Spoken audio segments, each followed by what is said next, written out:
Bueno, buenos días. Vamos a iniciar la sesión de la mañana. En esta sesión tenemos una primera parte que es una ponencia que voy a realizar yo, y después habrá un descansito y daremos paso a una mesa redonda sobre el tema. Entonces, bienvenidos, buenos días a todos.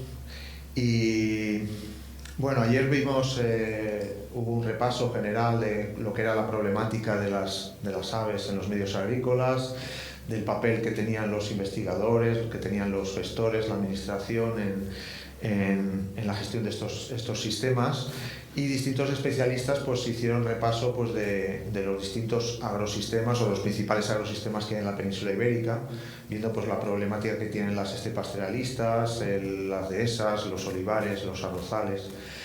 Y ahí se planteaba qué valores tenían de biodiversidad cada uno de estos ambientes, qué prácticas parecían más adecuadas para mejorar la biodiversidad y qué prácticas generaban problemas para el mantenimiento de la biodiversidad, y además cómo esas prácticas estaban reguladas o moduladas en cierta manera por la política agraria comunitaria. Y además también a lo largo del día se plantearon casos prácticos como el manejo del olivar, ¿no? De cómo se puede mejorar el olivar, el manejo para la conservación de la biodiversidad. Y también se planteaban algunas cosas del conflicto que hay en estos medios entre la producción, ¿vale? Necesitamos sistemas que sean muy productivos, pero además que mantengan biodiversidad, ¿no? Y ese balance, mejoramos la productividad pero perdemos biodiversidad, o mejoramos la biodiversidad y perdemos productividad, ¿no? Entonces es un debate en el que estamos sujetos, ¿no? Yo en esta charla os iba a presentar un trabajo, los resultados preliminares de un trabajo que estamos realizando aquí en Extremadura con cultivos intensivos de leñosas, de olivo y de almendro en cobertura de dehesas, ¿no? Y que también eso puede servir luego para ilustrar otras casuísticas, y puede servir también para el debate de la mesa redonda, ¿no? Bueno, ayer ya se hablaba de lo que era el ambiente en el que vivimos actualmente, ¿no? Lo que sea el antropoceno, ¿no? Esa actividad humana que está generando un impacto tremendo sobre los ecosistemas del planeta, que está teniendo unas repercusiones ambientales muy problemáticas y muy preocupantes. La más evidente es la del cambio climático, ¿no? El calentamiento global. Pero, aunque se habla menos, también es importante, y ayer se hablaba de lo que era la crisis de la biodiversidad, ¿no? La pérdida de especies, la pérdida de poblaciones, la pérdida de individuos, y eso que aparentemente puede parecer algo anecdótico, perder especies, que desaparezca alguna especie, realmente es muy importante, probablemente más importante de lo que pensamos, ¿no? Porque esas especies al final están realizando servicios ecosistémicos de los que dependemos, la fertilización de los suelos, la calidad del aire, del agua, la polinización de las plantas, de los cultivos de los que dependemos, los ejercen estos organismos, aparte del propio valor que tienen ecológico en los sistemas naturales, ¿no? La agricultura es un ejemplo de ello. Los sistemas agrícolas, ayer ya se veía que las aves de los medios agrícolas mostraban reducciones en toda Europa, en la península ibérica, que os he puesto la gráfica de abajo. Veis las tendencias en aves comunes de distintos ambientes. Veis cómo las aves que están ligadas a zonas forestales están estables o aumentan, ¿vale? Les va bien, pero sin embargo las aves que están ligadas a agrosistemas, ¿no? A medios agrícolas, están en declive, y eso está ocurriendo aquí y está ocurriendo en toda Europa y prácticamente en todo el mundo. No solo las aves, cuando esto lo haces en otros grupos de organismos, como os he puesto ahí el índice de mariposas, pasa lo mismo, o sea, se ven tendencias regresivas en la mayor parte de los casos, ¿no? Pero claro, esto no siempre ha sido así. De hecho, los agrosistemas son medios muy particulares, porque son medios que hemos creado los humanos. Y en cierta manera estas especies que viven ahí son especies que se adaptaron a un medio que creamos nosotros. Los humanos en su momento abrimos los bosques para crear pastizales, para crear campos de cultivo, ¿vale? Para producir alimentos u otros materiales de los que dependemos. Y hubo una serie de especies, de organismos de todo tipo, plantas, insectos, aves, que se metieron ahí, aprovecharon esos medios abiertos para bueno, pues para proliferar o para desarrollarse y expandirse, ¿no? Y durante siglos estas especies se expandieron gracias al albur de las actividades humanas, ¿no? En cierta manera, durante siglos, pues esas especies les fue bien con los humanos, ¿no? Eran especies ligadas originalmente a estepas naturales y lo que sí que pasa es que en los últimos 2 siglos, precisamente cuando la población humana se dispara por el uso de combustibles fósiles desde la revolución industrial, esos sistemas de producción se intensifican y empiezan a generar un problema porque se convierten de aliados para la biodiversidad a de repente una trampa para la biodiversidad, ¿no? Y en esas estamos. Lo que vemos ahora en realidad es el resultado de esa actividad humana que se ha intensificado. Necesitamos producir alimentos para una población humana que aumenta y eso tiene una repercusión pues, sobre las comunidades que allí viven, que originalmente, como digo, pues eran comunidades de estepas o de zonas abiertas. Y lo curioso es que esas zonas abiertas también se han transformado de tal manera que muchas de estas comunidades sobreviven, ya no en las estepas naturales que ya no existen, sino en estos medios humanos que hemos creado nosotros, ¿no? Y entonces, digamos, tienen ya un vínculo con nosotros y su futuro depende de lo que nosotros hagamos. Uno de estos sistemas, el de las dehesas, ayer ya se habló de él, es un sistema que, bueno, pues tiene siglos de antigüedad, es un sistema agrosivo-pastoral, que en su momento pues, fue probablemente uno de los mejores ejemplos de sostenibilidad cuando no se hablaba de sostenibilidad. Ahora hablamos de desarrollo sostenible, aprovechamientos sostenibles, pero es que las dehesas ya era un sistema que habíamos creado nosotros y que era sostenible. Era un sistema que producía pastos para el ganado a una escala brutal. Había cultivos, además se producía leña, se producía corcho, se producía carbón, se producían plantas aromáticas, se producía miel, se producía caza y eso además acompañado con una elevada biodiversidad, es decir, eran sistemas abiertos en los que esos retazos de bosque o de zonas forestales pues permitían la coexistencia de especies muy variopintas, ¿no? Y eso pues, le ha dado un valor altísimo, ¿no? Y a estos sistemas hasta el punto que ya se comentaba ayer que son sistemas de origen humano, pero que la propia Unión Europea les ha reconocido un valor natural de conservación de la biodiversidad altísimo, ¿no? Hasta el punto de que están declarados hábitats de interés comunitario, ¿no? Y ayer también se hablaba pues, de lo que era el conflicto de las dehesas, ¿no? De si son rentables, si no son rentables, o el conflicto que hay sobre la productividad de estos sistemas, ¿no?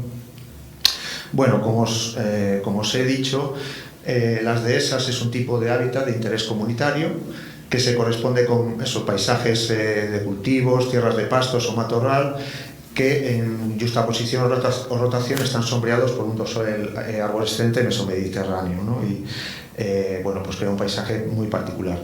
Y además, a nivel de Unión Europea, incluye especies de interés comunitario y en concreto pues las dehesas están reconocidas por su valor para mantener poblaciones de aves de presa, de rapaces, especialmente, por ejemplo, el águila imperial ibérica, también de grullas, ¿vale? Es una de las principales zonas para el mantenimiento de las poblaciones invernantes de grullas. También destacan las poblaciones de invertebrados, especialmente de algunos insectos de gran tamaño y sus predadores. Y finalmente también una especie que está en peligro de extinción, que es el lince ibérico, ¿no? Que es el felido masón. Y el debate que se genera con estas dehesas es, claro, si estas dehesas con estos valores pueden soportar otro tipo de usos más o menos intensivos, ¿no? Y eso es lo que os íbamos a contar en esta charla. Estamos trabajando en dehesas y el objetivo de este estudio era pues, analizar las posibles consecuencias sobre la biodiversidad de las transformaciones de la dehesa tradicional en sistemas mixtos con cultivos leñosos intensivos de almendral y de olivar, ¿vale? Sistemas muy productivos y queríamos saber si esos sistemas muy productivos podrían convivir con unos valores naturales pues, que, como hemos dicho, pues, que tienen un reconocimiento europeo, ¿no? Internacional. Esto lo hemos hecho en el año 2020-2021. Hemos trabajado en las dehesas de las fincas de Zarzalejos y La Suerte, que están situadas en la provincia de Badajoz, justo en el límite con la provincia de Cáceres. Están situadas en la comarca de las Vegas Altas, en el límite con la zona de las Villuercas y los Ibores. y ahí tenéis un poquito la posición de la zona de estudio. Se trata de, bueno, pues ahí tenéis los municipios de Madrigalejo, Logrosán, Obando, Navalvillar de Pela y algunos otros, ¿no? Este es el tipo de paisaje que tiene esta zona, en el que ya veis en un primer término lo que es, en esta misma finca, pues zonas de esa tradicional, con su pastizal para el ganado, y en un segundo término se ve ya una zona transformada. En esa dehesa se ha plantado olivos intensivos, y veis un poco lo que son los dos ambientes de una dehesa no transformada y una dehesa transformada. Este es el aspecto de estas dehesas, la dehesa de Zarzalejos y la dehesa de la Suerte. Son dehesas abiertas de 5 a 20 árboles por hectárea, con pastizales y parches de matorral de retamas, lavandas y jaguarzos. Y por otro lado tenemos en esas dehesas zonas transformadas que incluyen almendrales, campos de almendro, que pueden estar en régimen superintensivo, como veis las fotos de ahí arriba.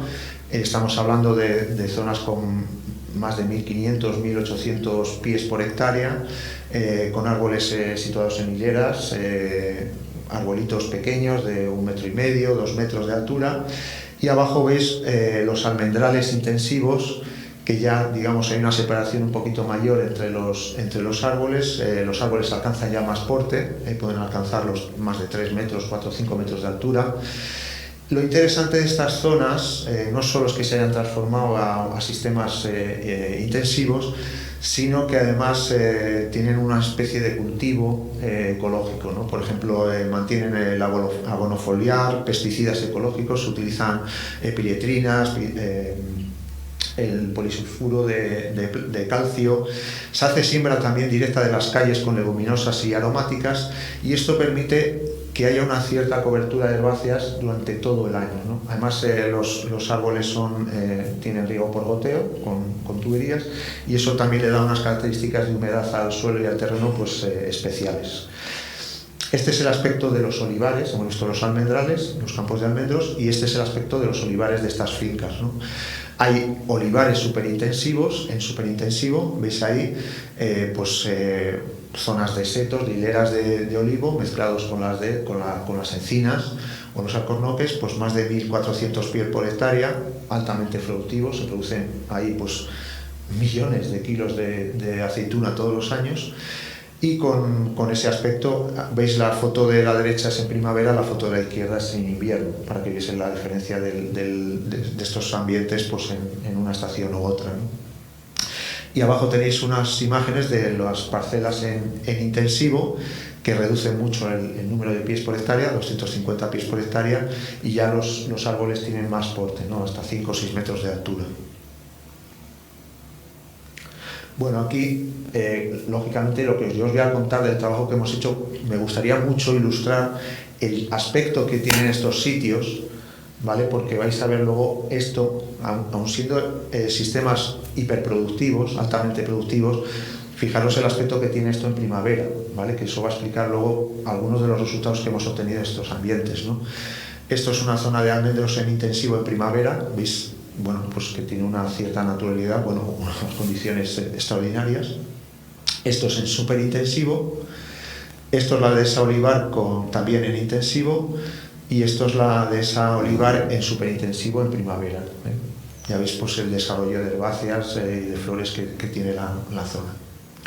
Bien, esto lo hemos evaluado, digamos, este efecto de estas transformaciones sobre la dehesa. Y la forma de evaluarlo ha sido pues comparando distintos indicadores de biodiversidad, ¿vale? Pues valores de riqueza, densidad, abundancia, diversidad de distintos grupos de indicadores, ¿eh? Hemos escogido pues invertebrados, distintos grupos de invertebrados.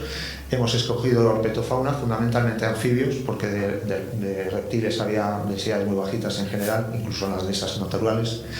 Y también aves y quirópteros, ¿no? Que son grupos que tradicionalmente se utilizan como bioindicadores y buenos, pues un buen valor, digamos, de la biodiversidad de la zona, ¿no?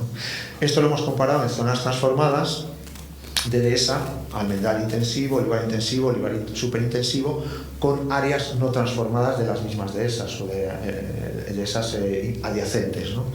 Y en este caso pues hemos seleccionado 7 parcelas de trabajo, en las cuales teníamos parcelas control que no se habían transformado, y comparábamos con parcelas que se habían transformado bien a cultivos de almendral en distintos grados de intensificación, o bien en parcelas de olivar transformado también con distintos grados de intensificación.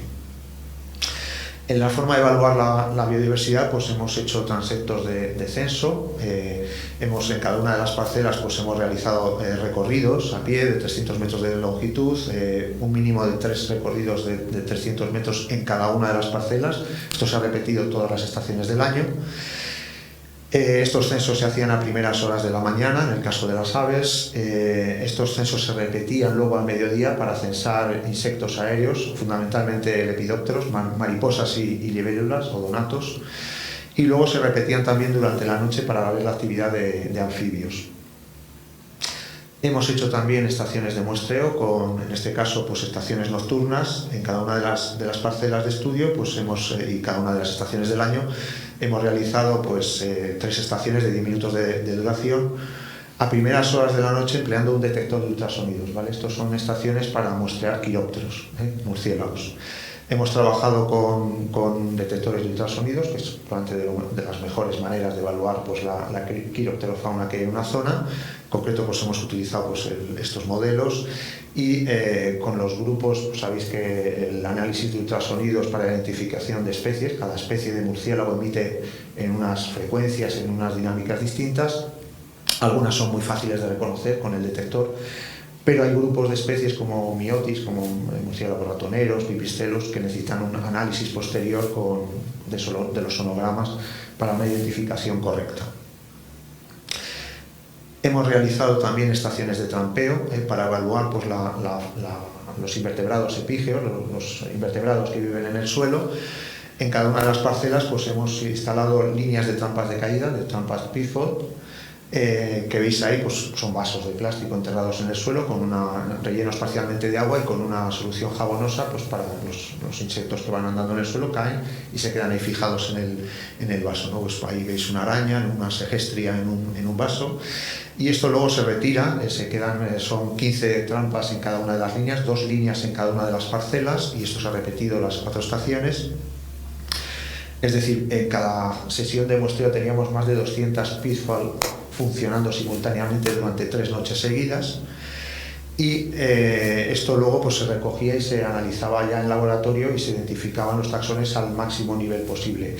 Y en concreto hemos utilizado 3 indicadores. Lógicamente en las pitfall cae de todo, bueno, ya lo vais a ver, cientos de especies, algunas de ellas complicadísimas, y entonces hemos centrado el esfuerzo en la identificación de grupos que se consideran bioindicadores de la fauna epígea, ¿no? En concreto, pues escarabajos carábidos, hormigas y arañas. Vamos a decir que son grupos de predadores que viven en el suelo, ¿no? Entonces vamos a trabajar sobre los predadores que hay en el suelo. Y además también, como la grulla era una de las especies diana en las dehesas, hemos hecho censos para ver si la transformación de la dehesa pues, tenía una repercusión sobre la población de grullas en la zona. En la zona hay una invernada importante de grullas, en la comarca puede haber entre 6.000 y 9.000 grullas en la zona, y en estas fincas pues, entran casi 1 millar de grullas a invernar, ¿eh? Entonces hemos hecho censos en las zonas no transformadas y en las zonas transformadas, y eso se ha hecho con censos directos. Y esto pues lo hemos analizado, hemos visto el número de individuos, el número de especies para cada una de las parcelas, teniendo en cuenta estos ambientes, y además hemos tenido también en cuenta aquellas especies que estaban, digamos, en las directivas de aves o en las directivas de hábitat y que son, digamos, características de las dehesas. Es decir, no solo nos interesaba saber si había muchas o menos aves o invertebrados o anfibios en estas zonas, sino además aquellas especies para las que la dehesa, digamos, cumple una función que es para la conservación de estas especies, pues ver si en las transformaciones se producían cambios en la abundancia o en la densidad de estas, o en la riqueza de estas especies.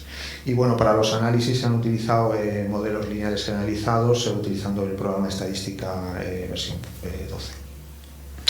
Y bueno, en cuanto a los resultados, pues deciros que en cuanto a mariposas y libélulas, pues hemos encontrado 22 especies, más de 300 individuos, y hemos visto pues que no hay diferencias en la densidad y diversidad de especies tanto en el almendral como en el olivar como en la dehesa, pero sí que se detecta una pequeña reducción en la densidad y la riqueza en los olivares superintensivos.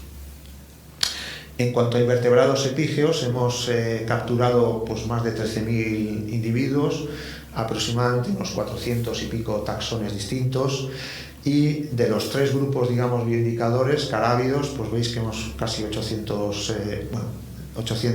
arañas de 59 especies distintas, más de 1.200 escarabajos carábidos de 51 especies, casi 8.000 hormigas de 48 especies, que es, bueno, esto es una locura luego de trabajo para identificación. Y lo que vemos es eso, que no hay diferencias en la abundancia, en la diversidad de especies en el olivar intensivo, superintensivo y la dehesa tradicional.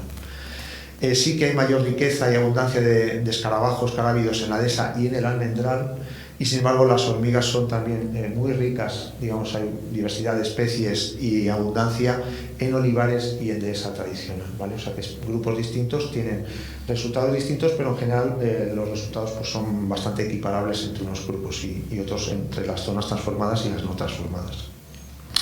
En cuanto a anfibios, pues hemos localizado 137 individuos de 7 especies y tampoco se encuentran diferencias en la densidad y diversidad de especies de anfibios en almendral, olivar intensivo y dehesa tradicional en ninguna de las épocas del año. Sí que se detecta una menor abundancia y riqueza de anfibios en el superintensivo. En cuanto a quirópteros, pues 500 y pico contactos, 12 especies distintas, algunas muy interesantes desde el punto de vista de conservación, y en este caso pues tampoco hay diferencias en la densidad y diversidad de especies en los distintos ambientes, y también se repite que en los olivares superintensivos baja un poco la riqueza bueno, en este caso no la abundancia, pero sí que la diversidad de especies. Y no hay diferencias en las especies, digamos, catalogadas en la directiva como de interés en las directivas comunitarias, no se detectan reducciones en los 4 ambientes analizados. Y en cuanto a las aves, pues ahí veis más de 15.000 registros de aves, 103 especies, una zona pues, muy diversa en cuanto a especies, y sí que hay diferencias, pero hay diferencias entre los distintos ambientes pues un poco para hacia un lado y hacia otro, ¿no? Por ejemplo, sí que se ve que la riqueza de especies, ¿no? El número de especies es muy elevada en la dehesa, y también respecto a los otros medios, o sea, la dehesa mantiene mayor diversidad de especies que los otros medios. Sin embargo, la abundancia de aves es mucho mayor en los olivares y la diversidad es similar en la dehesa, en el almendral y el olivar. O sea, en algunas cosas se pierden especies de media, pero se gana también en abundancia, ¿no? Y en cualquier caso no hubo diferencias en las especies que se consideran características de las dehesas. Y en cuanto a las grullas, pues tampoco se han encontrado diferencias significativas. Hay zonas, digamos, de dehesa muy buenas, que albergan una población de grullas invernantes muy importante, pero luego hay zonas de dehesa que las grullas no entran, ¿no? Y eso hace pues, que no haya diferencias significativas en las densidades de grullas en los 3 tipos de ambientes analizados, ¿no? De dehesa, almendral y olivar. Aquí veis distintas fotos de grullas, lo que sería en un paisaje típico de dehesa, pero veis ahí arriba a la derecha pues, las grullas metidas en los almendrales superintensivos, las grullas metidas en los almendrales de intensivo, y las grullas también usando las zonas de olivar, tanto intensivo como superintensivo. Es verdad que en las zonas de superintensivo las grullas entran mucho menos, casi no entran porque la distancia de los árboles, las calles son muy estrechitas, y eso les dificulta a las aves el elevar el vuelo y la visibilidad respecto a predadores, ¿no? Y bueno, pues para acabar, deciros eso, pues que estos ambientes son altamente productivos, pero mantienen una elevada biodiversidad, y eso es, lógicamente no es porque sean lugares muy intensivos, sino porque han mantenido algunos elementos que son claves para el mantenimiento de la biodiversidad, ¿no? Por ejemplo, el riego por goteo mantiene una humedad en el suelo que permite la coexistencia de plantas y de animales vinculados a esa humedad. Ese mantenimiento de la cobertura de herbáceas es fundamental para todas estas comunidades que viven allí, y además que el uso que se utilicen pesticidas ecológicos pues también ayuda a que esas comunidades de invertebrados fundamentalmente pues no tengan una reducción, una merma significativa, ¿no? El sistema sigue siendo muy productivo, tiene también carga ganadera, porque las calles, las herbáceas que hay en las calles del olivar y del almendral pues son pastoreadas con rebaños de ovejas. Y también, aunque esto no lo hemos evaluado directamente, pero sí que hemos visto que además la zona alberga, por ejemplo, pues densidades extraordinarias de liebres, de jabalíes y también de carnívoros. Entonces son lugares donde esa cobertura de herbáceas, esos setos, digamos, de olivos y de almendros, pues ejercen un papel también como reserva. Son zonas donde, por ejemplo, para la caza son muy complicadas, o para un cazador encontrarse con setos muy densos y con estos herbazales pues les dificulta mucho la caza, y allí pues las especies de conejos, liebres tienen un refugio brutal, ¿no? Entonces en ese sentido también un efecto secundario que es positivo. Y bueno, para acabar pues quería llamar la atención de que estos cultivos intensivos, leñosas, mantienen niveles equivalentes de riqueza, densidad y diversidad de los distintos grupos faunísticos. Es verdad que en el caso de los superintensivos hay una pequeña merma en algunos de estos grupos, y esto, pues, aún así, en las especies que consideramos características de las dehesas, pues no se detecta una reducción significativa. Mantiene lo que se encuentra en estas zonas transformadas es similar a lo que hay en una dehesa tradicional. Y sí que llamar la atención de que estos sistemas intensivos es importante, digamos, que tengan ese régimen ecológico, de mantenimiento de la cobertura vegetal, de limitación en el uso de pesticidas, una carga de pastoreo adecuada, densidad de plantas, de leguminosas, de aromáticas, porque eso es lo que va a explicar que puedan mantener, siendo sistemas muy productivos, puedan mantener unos valores de biodiversidad elevados, ¿no? Y en cierta manera, pues esto demuestra o permite demostrar que es posible tener sistemas muy productivos sin una merma significativa de la biodiversidad. Y bueno, pues parte del hecho de la circunstancia del desafío que supone tener una agricultura compatible con la conservación de la biodiversidad, que es lo que todos, tanto agricultores como conservacionistas, como biólogos, técnicos, gestores, pues estamos interesados, ¿no? Y bueno, con esto acabo y gracias por la atención, y si tenéis dudas, preguntas, sugerencias, pues intentaremos resolverlas, y si no, pues luego en la mesa redonda seguro que habrá debate al respecto.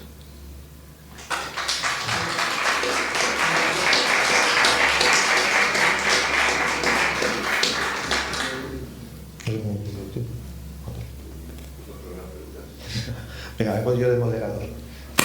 Y así digo quién pregunta y quién no.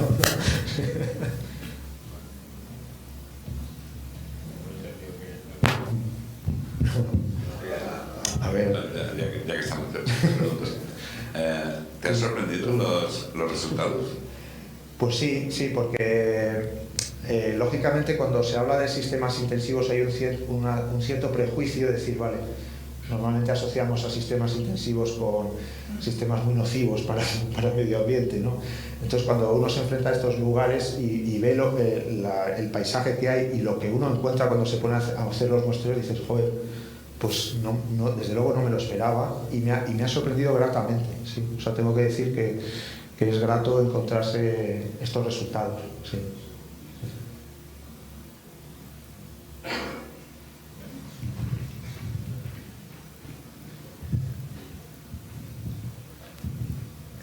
Sí, Alejandro, a mí sí me ha parecido muy interesante, pero sí es verdad que todos vuestros olivares tienen cubierta vegetal y hay un montón de intensivos, superintensivos, donde no se parece nada a lo que tú has puesto. Claro, sí.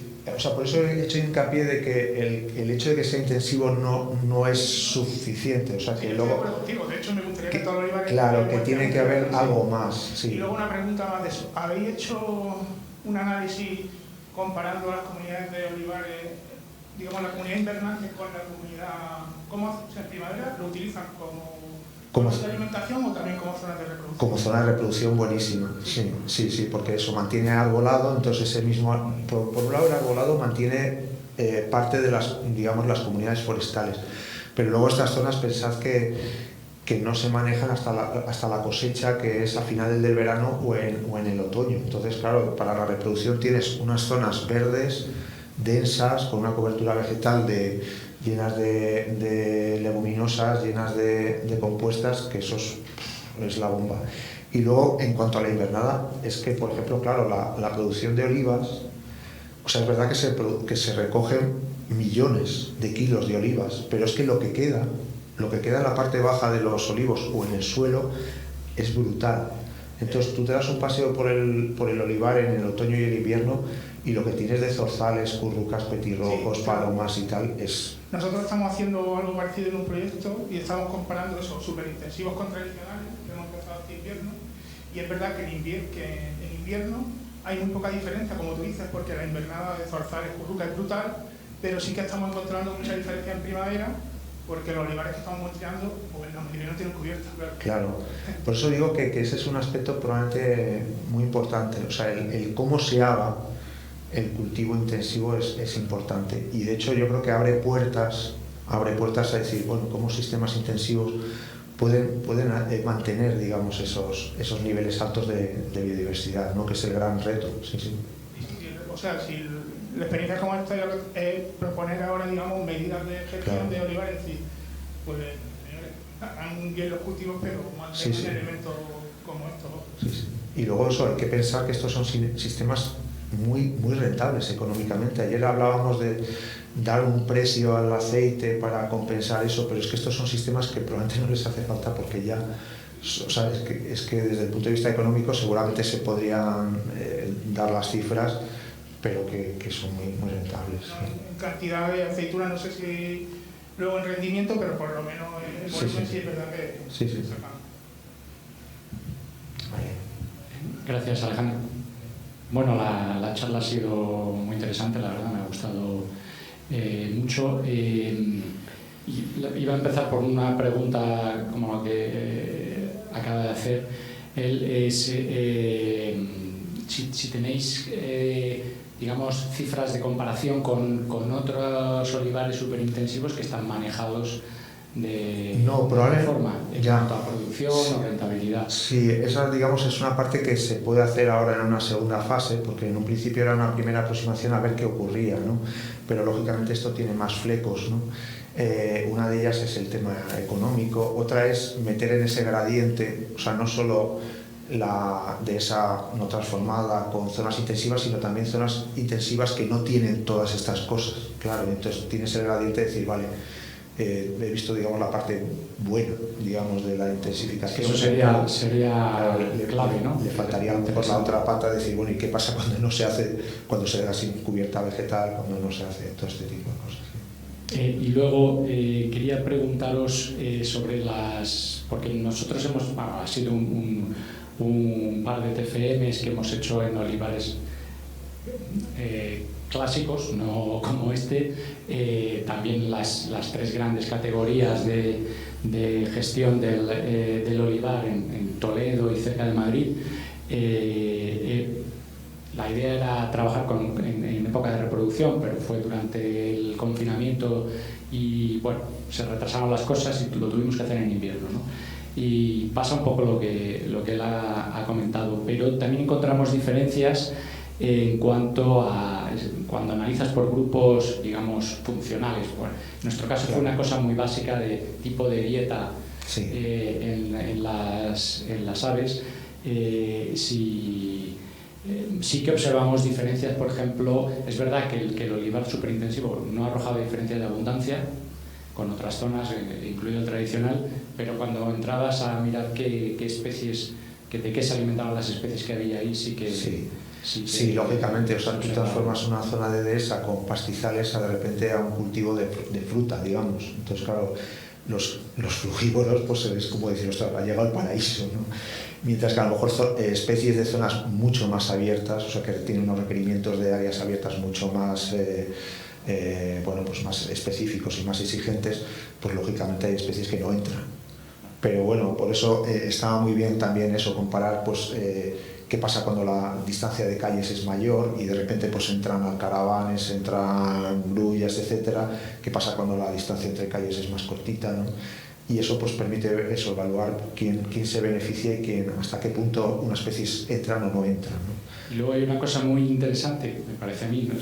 Supongo que os lo habréis planteado respecto a los almendros, que se polinizan con abejas, que es con insectos, que es una oportunidad muy buena para ver la contribución que tiene esto a la productividad del almendro vía la polinización, sí. Y comparar con sitios donde no tenéis esta situación. Sí, la verdad es que no hemos trabajado con polinizadores, en su momento también a lo mejor lo planteamos y bueno, es algo que se puede hacer, claro. Sí, pero creo que sería súper chulo.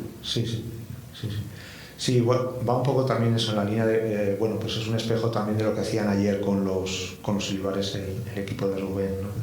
Sí. Con la diferencia de que el olivar no depende de los insectos para polinizarse, pero el almendro sí. El almendro sí.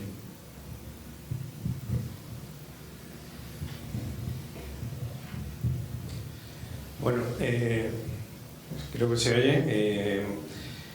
Felicitaros por el estudio. La verdad que desde SEO Wildlife las conclusiones nos interesan muchísimo porque es y no solamente las fincas que se han elegido, que son muy significativas, están aquí los propietarios y saben que son zonas de red natura y por tanto, evidentemente, estos esfuerzos son muy necesarios, pero queda claro que esto no es un modelo habitual de explotación intensiva.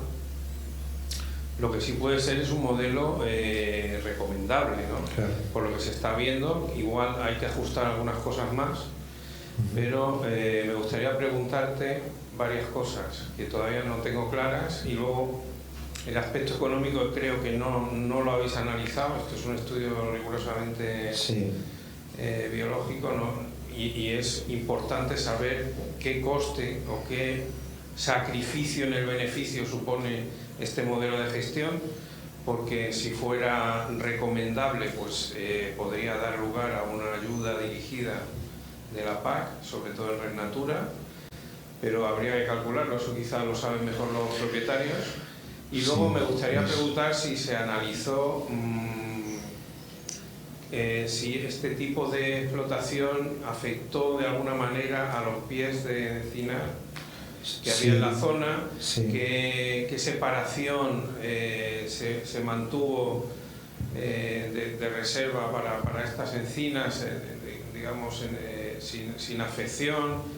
En fin, no sé si el aspecto del encinar se ha seguido. Igual 2 años es poco tiempo para encontrar algún efecto, porque nos preocupa cómo le puede afectar el cultivo, el manejo de estos cultivos a los pies que quedan, y aunque es un encinar muy abierto, igual este modelo en encinares más cerrados sería diferente, ¿no? Más complejo. Sí, claro, en este caso era ya un encinar abierto y digamos se ha respetado el arbolado tal cual, ¿no?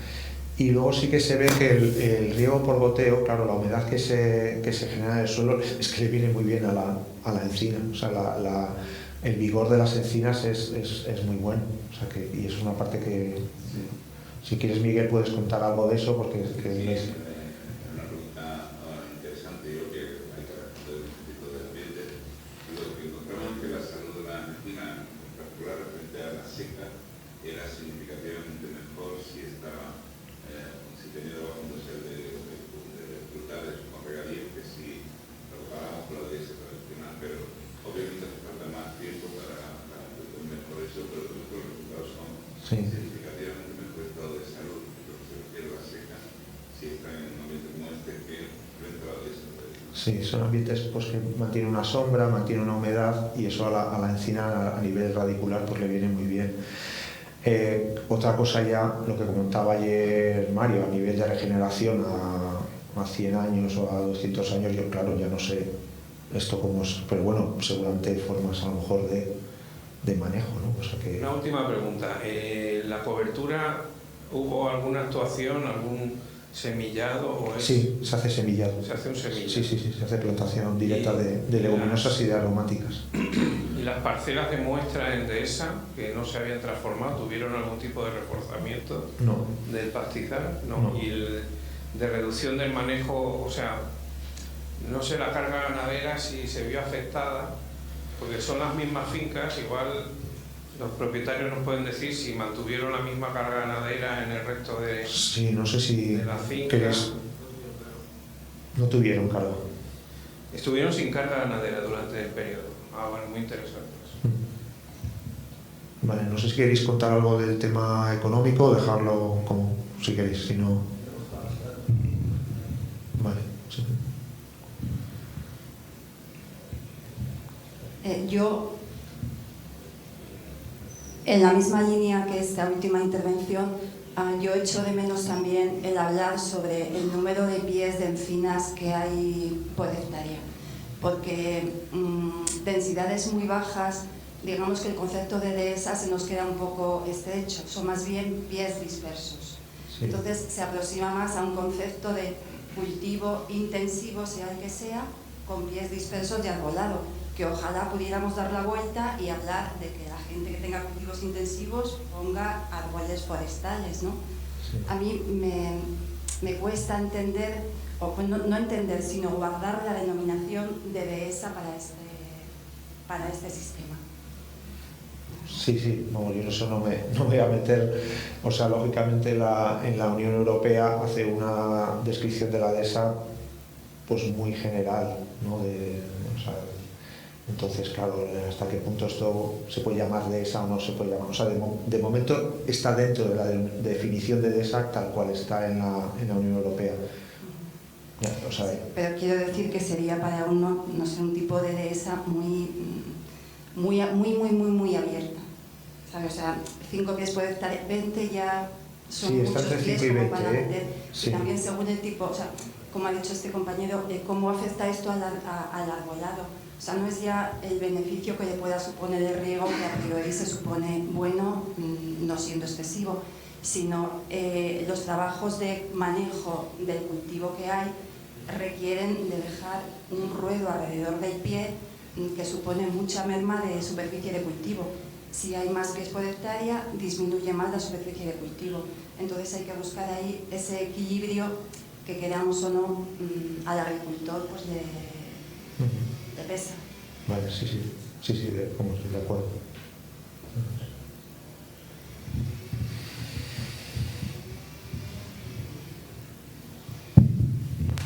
Sí.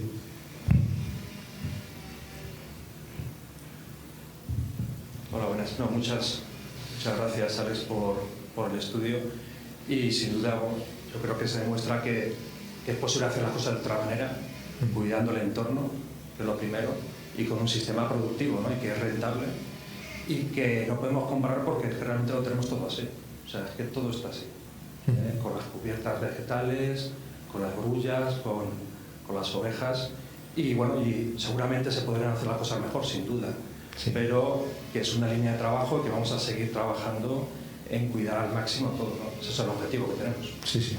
Sí, o sea, yo creo que o sea, la charla un poco va en esa línea, ¿no? De que gracias a eso, a iniciativas como la que estáis desarrollando, pues se puede ver eso, que es posible eso, esos sistemas hiperproductivos con conservación, ¿no? Y que hay que dar con las teclas. Ojalá pudiéramos dar eso con... No, pero eso, que hubiera algo similar con viñedos o con campos de cereal o con, ¿no? Que hubiera, claro, es decir, que pudiéramos ir dando con las teclas para decir, vale, tenemos sistemas productivos que además... Y que vamos a seguir haciendo estudios, o sea, que esto no acaba así, sino que evidentemente esto es de largo plazo y vamos a seguir trabajándolo para ver cómo evoluciona todo, ¿no? Sí. Sí, yo por mi parte creo que hay que agradeceros desde luego el trabajo que estáis haciendo en la finca, porque es, vamos, desde mi punto de vista es extraordinario, ¿eh? Sí. Solo voy a decir algo que alguien me ha dicho antes, en el lo ha repetido. Es muy importante los detalles. El diablo está en los detalles. No es que la almendra sea excelente o no para las aves y los demás insectos, sino depende de otro tipo de cosas, como el uso o no de pesticidas, dejar o no abono foliar. En fin, no son verdades absolutas, no se puede afirmar absolutamente que el cultivo de almendros sea intensivo, sea excelente para las aves, pero puede llegar a ser bastante bueno si cuidamos los detalles. Eso me parece esperanzador. Por supuesto que es una línea de trabajo que tendremos que desarrollar, teniendo en cuenta además que para que esta ecuación funcione, el propietario finalmente tiene que tener beneficios. Pero después de 2 años de trabajo, esta forma de enfocarlo parece, por lo menos, esperanzadora. Hay que estudiar mucho más detalle, pero sobre todo me gustaría dejar claro que el mensaje no es que los cultivos intensivos sean buenos o malos, sino que depende cómo lo hagamos. Y aquí vemos un modelo de hacerlo cuyo resultado es excelente.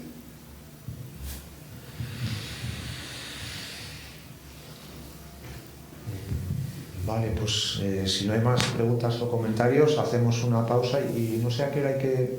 Andrés, ¿a qué hora es la...? Sí, quiero decir, ¿a qué hora se volvemos para la mesa redonda? ¿A las? Vale, pues a las 11:20.